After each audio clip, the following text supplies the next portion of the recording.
Okay, picture this. When was the absolute last time you Googled something you already knew? We call it convenience. Science calls it digital amnesia. We're literally just handing over our memories. It's called biological offloading. Parts of your actual brain are moving out of your skull into the cloud. So Google isn't just a database anymore. It's morphing into your actual primary brain. Crazy, right? It starts super subtly. Search actively filters the questions you even think to ask in the first place. Then, Maps directs your physical movements. It totally strips away your need for any spatial awareness. And photos? It curates your memories, quietly deciding which parts of your life are actually worth remembering. This builds an externalized mind, a shadow version of you, crafted from gigabytes of your continuous data. See, biological memory is wonderfully flawed and human. Connective memory? Perfect, sure, but completely algorithmic. Tech journalist Kashmir Hill hit the nail on the head. She felt Google living right inside her hippocampus. Now here's where it gets pretty unsettling. We've basically put ourselves on an invisible leash. These algorithms don't just predict what you want. They prescribe exactly what you should do next.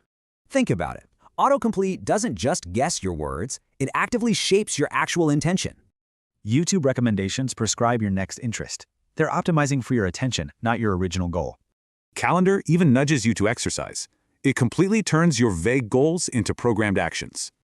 If a machine knows what you'll want next, who is actually in the driver's seat of your life? Researchers call this algorithmic implantment. The machine is quietly writing the entire narrative of your life. We're trading our personal agency for a totally frictionless, perfectly personalized life. Get this, one user's devices tried contacting Google servers over 100,000 times in 1 week. So, do we stay as happy pigs on this algorithmic farm, or do we risk the wild? Which brings us to the big one. If a machine remembers and chooses for you, what's left of you? It is time for the reclaiming. We have to move from mindless delegation to active awareness. It's all about cognitive sovereignty.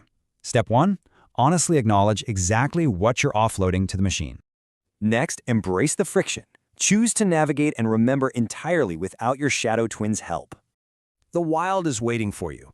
So what cognitive task will you take back today?